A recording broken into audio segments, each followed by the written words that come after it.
my greatest pleasure to welcome you again to Bhutan and also to Bhutan Echoes. So Vali, the book that we'll be discussing today, you've already talked about all the accolades that has been earned, but Vali is really a tale of 4 generations who made the lush, resource-rich land of Wayanad their home. The story begins in the 1970s when Wayanad already was affected by the dire environmental consequences of human activities. It's a moving story about land and its people, about repression and resistance, about interdependence and abuse, despair and contentment.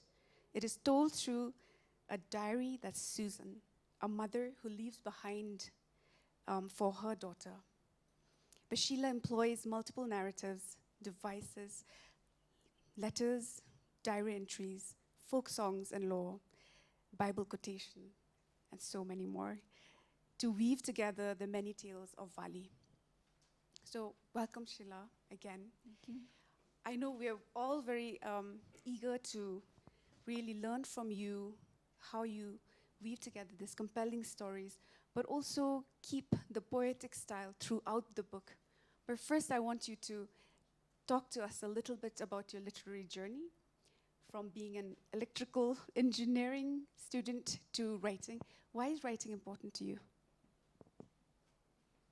Thank you, Kuenga, for this beautiful introduction of myself and my book.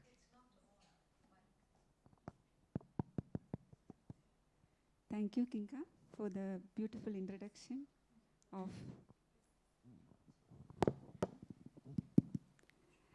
the book and myself. I'm so happy that Bhutan's first archaeologist and sociologist and anthropologist and eminent anthropologist is with me to discuss the book Palli. It's really a privilege for me. And my dear brothers and sisters of Bhutan, my dear children of Himalayas, I'm so happy to be here today. Bhutan was there in my dreams ever since I know about the country, about the serenity of the country, about the beautiful mines of Himalayas. I wish to experience the love and the warmth of the people of Himalayas, and finally I am here, thanks to Bhutan Echoes. And if I come to the question, before that, let me tell you something. Like, it's a surprise that a book written in a language spoken by the people of South India, or the state at the southwest of India, is discussed and discoursed over here in the Himalayas. And right before this, I was listening to our dear Gitanjali Sri's talk on a session on embracing our mother tongue. Yeah, I think it's a tribute to my mother tongue. And I beg your pardon, because I'm not that fluent in English. I can express, I can dream, I can write in my mother tongue, but not that well in English. So my answers may not be that, expressive as if I talk in Malayalam. But I think I can do it. And it's a surprise that a group of people, ordinary people, sitting somewhere there in the southwest, in the Western Ghats, is represented here. Yeah, that is through this novel, Valli. I think this is destiny. And as far as my literary journey is concerned, I think these stories are not my stories. I was listening to Kun Sang's session, and she was saying, her stories are not her stories, but that are stories of others. same thing applies to me as well. These are stories told by others, told by elders, told by my elders, told by my people, told by my land, and told by the nature. I think I wish to say like that. And I was, as Kinga said, I was an electrical engineering student in the university. But right from my childhood, I was driven by my passion for books. And finally, I ended up in the world of Malayalam literature, but very late. Yeah. I didn't take it seriously because all of us are going behind, jobs which will give us money, which will give us existence. And I could follow my passion only after my children grew up. And after marriage, I relocated to Gulf countries, UAE and then Qatar. And I was working there. And I was writing articles, short stories, and I was working for some medias as scriptwriter and lyricist and so on. But in 2015, I started to write about, I wished to start about my land. The inspiration behind that was my father, who was a teacher, who always asked me to write about our people, write about our land. And thus, Valli was born in 2019, and my second novel was published in 2022. I just started my literary journey, I think. We'll have to share. Thank you so much. That's quite a journey. So I must say I loved reading Valli. I hadn't known of Sheela's work before, but I loved reading Valli. The stories were compelling, the characters painful and enduring. I want to know what inspired you to write this story, Valli in particular. Were there any specific experiences, ideas or themes that motivated you? And as someone from Wayanad, how much of the novel is autobiographical? This is a question always I, come to. How much of this is autobiographical? I think every writer, Gitanjali is sitting over here, 50% or more of the writing in the books is coming from ourselves or from the writer itself. In that sense, it's completely autobiographical. But it's not the story of me. Like what I said before, it's the story of people around me, but that I experienced and I could feel, I could touch, and I could love. All the stories I was told in my childhood. And actually, I wanted to dedicate my first book to my people and my land. Before I mentioned, my homeland is Wayanad. It's lying in the northeast of Kerala. It's a hill station, and also it's a beautiful tourist destination. But it's a land rich of lush greenery and biodiversity, just like Bhutan. And I was, when I was listening to Sharing Tashi, he was saying in the conversation that here in Bhutan, people, the trees are treated or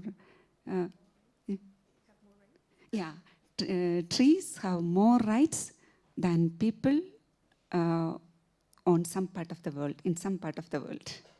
That is something I think I feel exciting about Bhutan. Almost 70% of the land is covered by forests, and Wayanad was such a place in my childhood.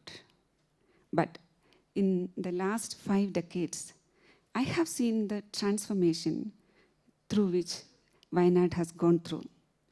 Wayanad, is a place with a special cultural history.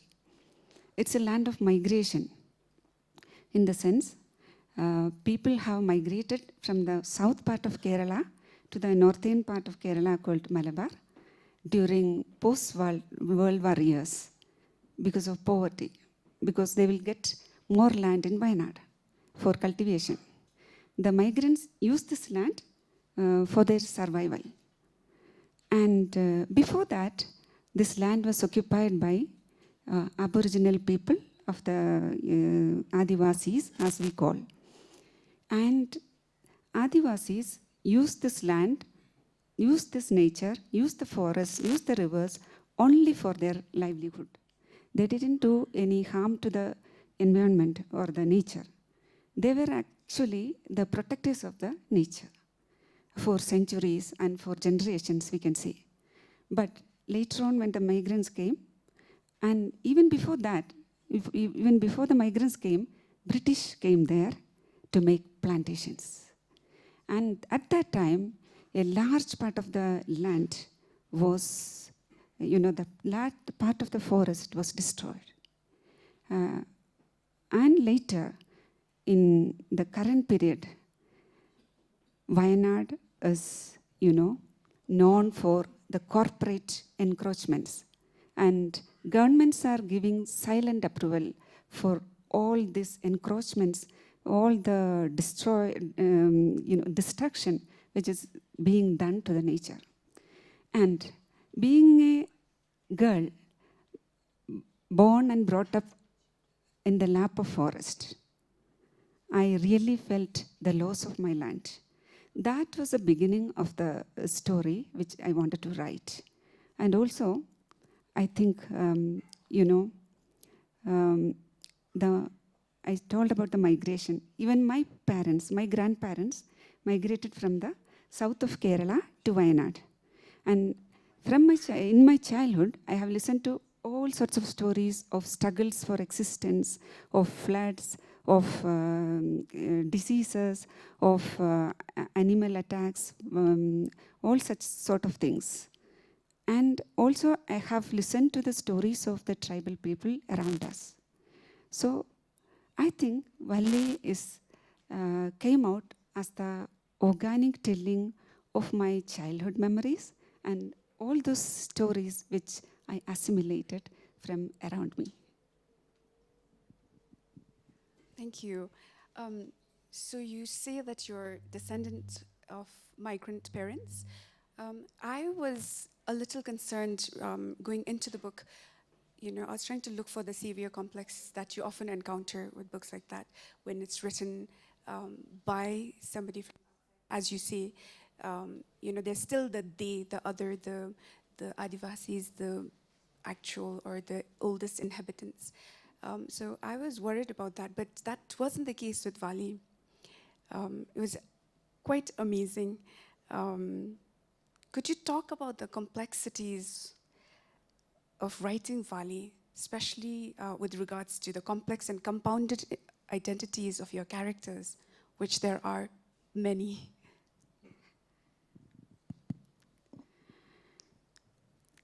Actually, the word Valli itself, it's not an English word, as you know. It's a Malayalam word. The meaning of Valli, there are several meanings, like Valli is earth, Valli is a climber plant, Valli is woman. And moreover, Valli is a contract labor system, which was once prevalent in Wayanad and other parts of Kerala.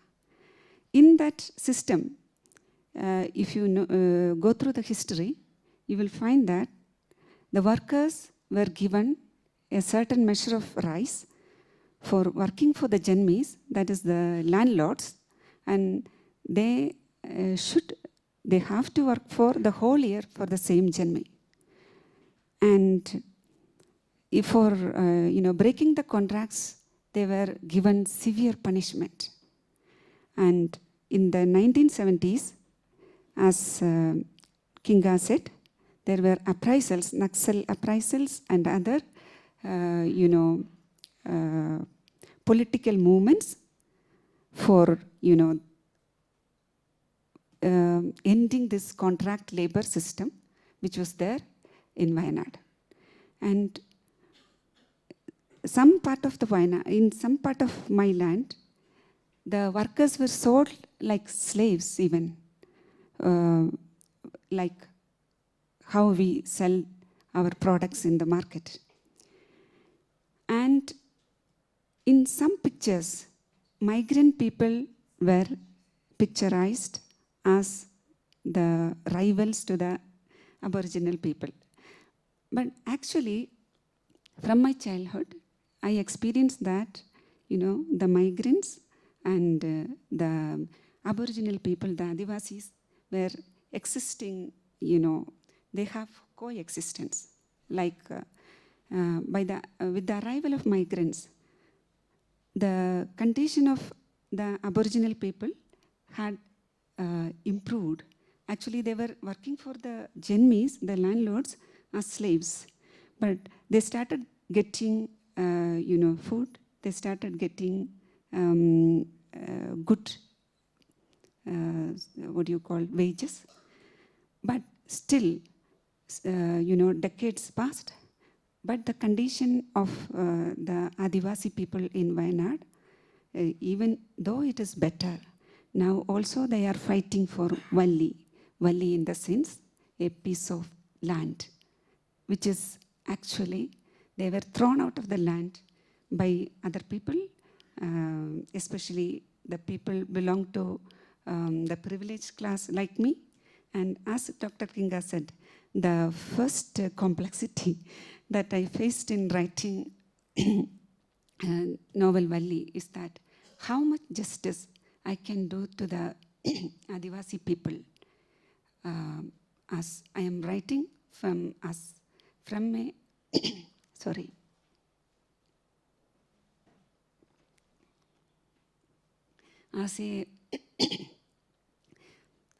As a writer coming from the privileged community, how can I assimilate all their, struggles, all their hopes, all their dreams? I did a lot of research to get into their, songs, their customs, and their language. And also I talked to a lot of friends who are from this community, and I got made some intimate relations to, get to know more about them. And I tried my best to be, get rid of that savior concept, because actually they were the saviors of migrants throughout, throughout the migration period. Like, without those people, migrants never could exist there in the deep forests. If you go back to the ancient history of the southern part of India, there is Sangam literature in which you can see Changadams. Changadam means soldiers who protect the wealth of the, Janmis or the landlords or even the traders who were taking things from east to the western coast. And after migration, a new class of Changadam were formed. Those were the Adivasi people, the real owners of the forest and owners of the land. So that was one complexity. I had to come down from all my inhibitions to understand them.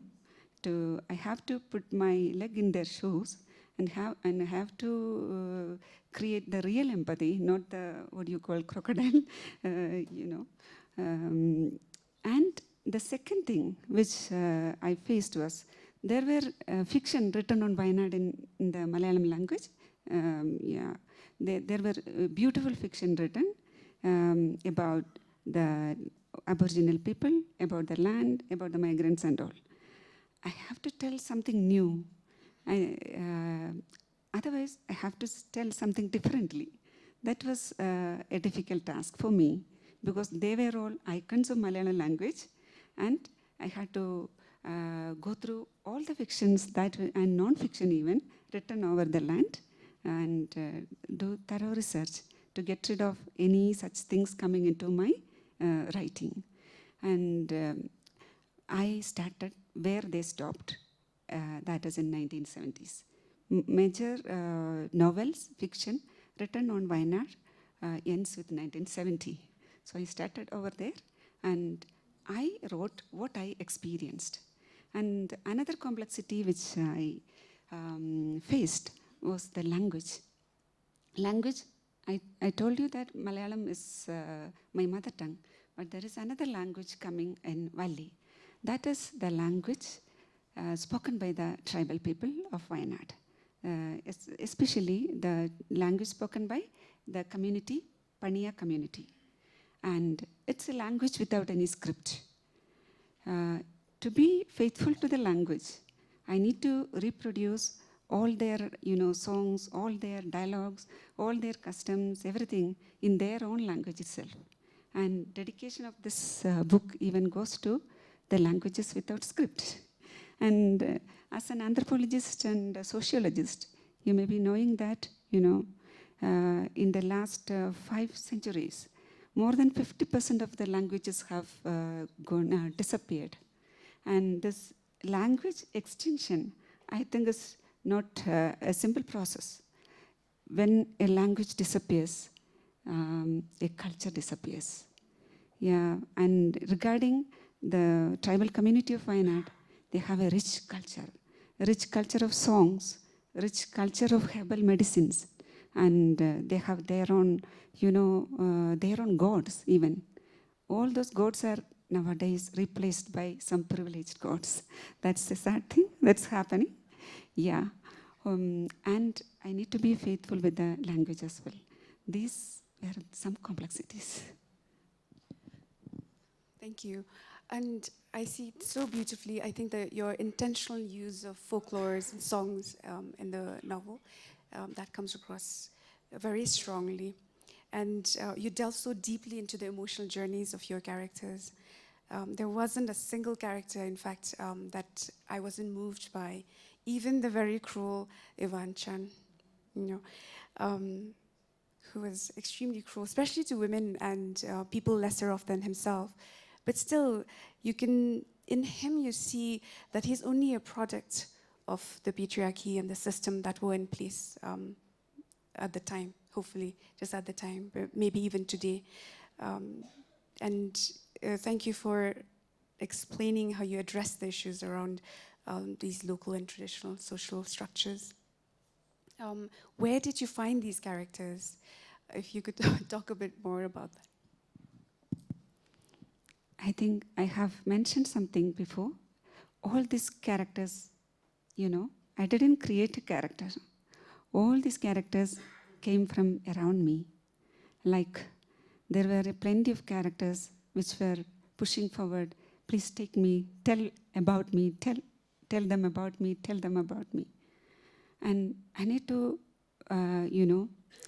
sometimes be cruel to, get rid of them from the novel. Yeah, and even you told that it's, it's touching. I think because it's coming from us natural, like, they are all real characters. Even the songs sung by some of the characters are real.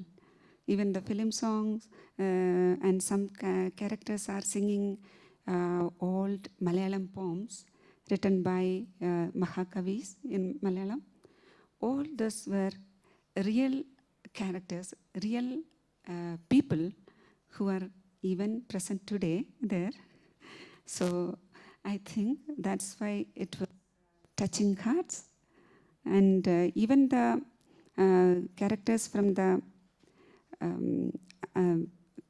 migrant community and tribal community, both are, those who were around me, and those who loved, I loved, they loved me.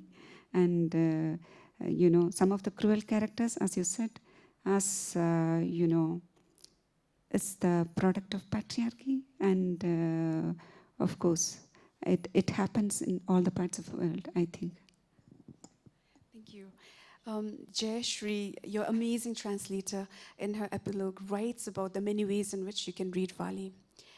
She says it could be read as a socio-political commentary or people's history of Wayanad, told through the life stories of his characters, as an environmental novel, due to Vali's constant preoccupation with the land's geography, ecology, and biopolitics, but also as a parable of human beings' relationship with nature.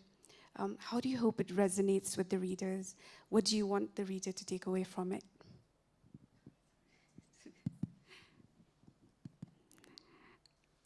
I think for me, Vali is all those things you mentioned. But it's up to the readers what they should prioritize or what they should take from a book. It's actually, I think, it depends on the readers and their perceptions and all. But for me, the village in this novel, Kalluvayal, it's a variable. Like, it's a local story with a lot of global consequence. This Kalluvayal can be a place anywhere in the world. So readers everywhere in the world can take their own Kalluvayal from this novel. Wherever there are extinction of species, wherever there are destruction of the nature, or wherever there are people thrown out of their land, wherever there are people struggling for their existence, there is a Kalluvayal. So I think people can, take their own version of Vali. And for me, it's more than that. It's a womanist depiction of migration and my land.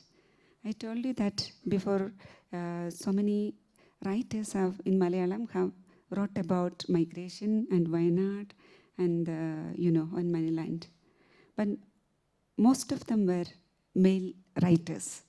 And in Vali, you can find women characters who are, who are there in front in protection of nature or for their own survival or anything. So I like to see Vali as a feminist depiction of migration. And as we come to, you people know about how we should protect our nature. Nobody should tell Bhutanese people how to protect your nature. But I think Vali is a novel which depicts the minds of the government, His Highness, Her Highness of Bhutan. Like how should we treat our nature? That's, I think, people can take out from this novel. It's a novel of love, it's a novel of hope, and it's a novel written by nature. I have a lot more questions, but I just saw a sign there saying wrap up. I just missed to mention Jayasri. I never, Vali reached to you and reached to Bhutan and reached to many of the readers around the world only because of Jayasri Kalathil, the brilliant, excellent translator of my novel. And she did a great job. Actually, I was worried about how she will, even I found it difficult to take the tribal language and all to Malayalam, and how she would take it to another language, English. But she did it, in a perfect way. Like you can see through the, the music of the language, and also the meanings of the language. And she realized the soul of the book, and she experienced Wayanad as I experienced it for 50 years. In 2 years, she experienced the same and translated it. And thanks to her for giving Valli to you all. Thank you. Jayashree, really, you must really read this book, Vali. It's so beautifully written. It's lyrical, extremely poetic, and you're right, Jayashree's done an amazing work. But, you know, we all want to, I want to be able to read Malayalam, just to read your originals. It would be, I can imagine, a lot more poetic. Thank you very much. I think we will wrap up, but we have a Q&A session, and then you can add more. And I came to know about the Tarayana Foundation. Once I came here, I was amazed by, the work done by this foundation. And if you go through Valley, you can find something like that. A group of people, going through each corners of a remote forest village, to educate the people over there, to support them and all. And, the hope which lies in this novel is something like that. We all will be, there will be something for us all to give to the community. And for me, writing is that. Like, it's my pleasure that I write novel. It's a way of self-expression. But I think, moreover that, we can address so many social things in our way. It actually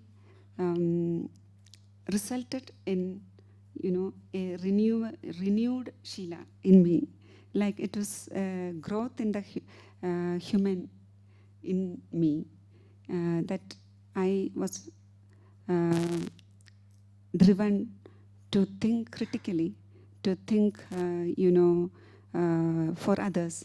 And I think literature does it for, not only for the writers, even when a reader reads this, they will be led by such a message, I believe. Thank you. Any questions? While we wait for questions, I think that is one of what drew me to Vali as well. Sheila's extremely hopeful. She finds all humans redeemable. And so that's so beautiful, and it comes across very strongly in your writing. So thank you for that. Thank you for the hope that you instill in the readers. Any question? No. If not, may I ask, can you, so you were talking about translations, and sometimes translations, introduce new interpretations and meanings to work. Were there any interesting cultural or linguistic discoveries? Also, how has it changed your writing since, this work's now been, a new audience has been introduced to your work? How has writing changed for you? I think, truthfully, the translation made me a more responsible writer, because my works are going to a larger audience. Then I need to do, to be more, what do you call that? Yeah. And by translating Valli, as I said before translating Valli, for a lot of people in North India, they have read Valli, and some people commented. Before reading Valli,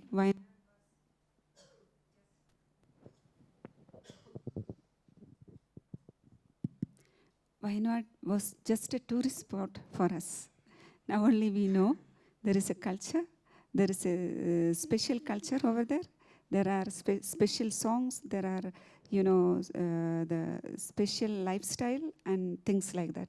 I think translation translates cultures to a wider audience.